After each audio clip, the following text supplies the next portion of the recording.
Hello students, standard 10th subject Hindi, chapter number 7th, जो poem है जन्मभूमि। जन्मभूमि का मतलब है जहां पर हमारा जन्म हुआ हो वह भूमि। हमारा जन्म भारत देश में तो वह हमारी मातृभूमि हो गई। जन्मभूमि कौन सी? तो भारत भूमि। उसके बारे में यहाँ पर एक पोयम हमारे सामने रखी गई है। कवि है सुमित्रा नंदन पंत।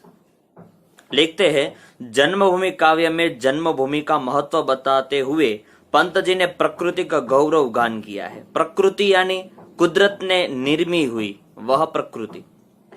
भारत का वैभवशाली इतिहास, प्रकृति, महापुरुषों का वर्णन किया है।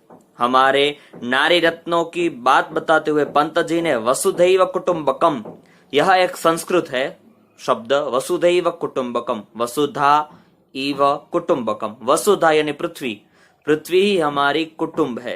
कुटुंबकम, वह पृथ्वी पर रहने वाले सभी मनुष्य हो, प्राणी हो, पंखी हो, जो भी हो, वह हमारे क्या हुए? कुटुंबी जन हो गए की भावना साकार की है।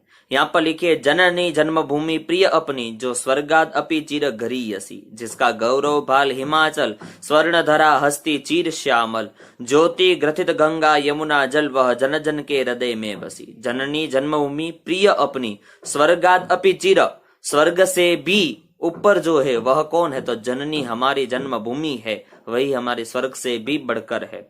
यहाँ पर कहा है कि हिमाचल हमारा गौरव भाल है, स्वर्णधरा हस्ती हमारी श्यामल, ज्योति ग्रथित कौन है? तो गंगा यमुना नदी है, जन जन के हृदय में यह बसी हुई नदियां हैं।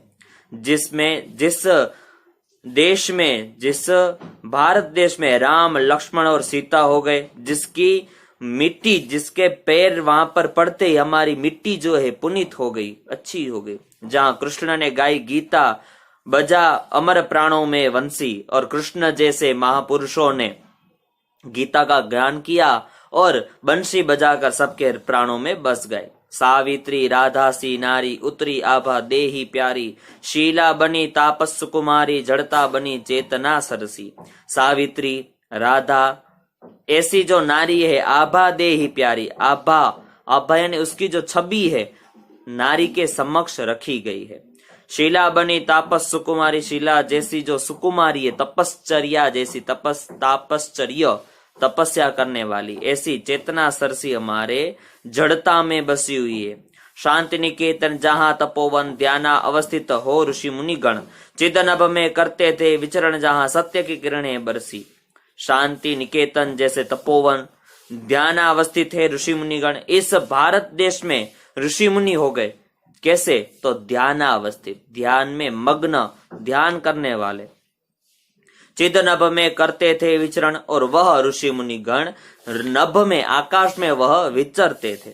आज युद्ध जर्जर जग जीवन, पुनः करेगा मंत्रोच्चारण, वह वसुधैव बना कुटुंबकम, उसके मुख पर ज्योति नवल सी। जननी जन्मभूमि प्रिय अपनी, जो स्वर्गादपि चिर घरीयसी। आज यह युद्ध जर्जर, युद्ध में ही सब कुछ पड़े हो, सब लोग पड़े हो, यहाँ युद्ध वहां युद्ध, हर देश के बीच में युद्ध हो रहा है। पुनः करेगा मंत्रोच्चारण, पर ऐसी भावना यहाँ पर कवि कहते कि फिर से भी एक बार मंत्रोच्चारण होगा, और यह पृथ्वी पर बसने वाले सभी प्राणी मनुष्य एक बार फिर से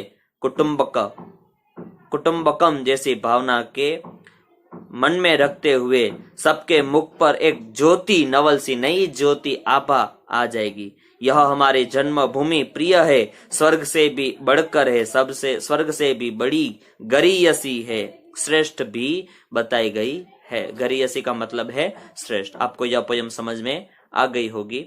थैंक यू।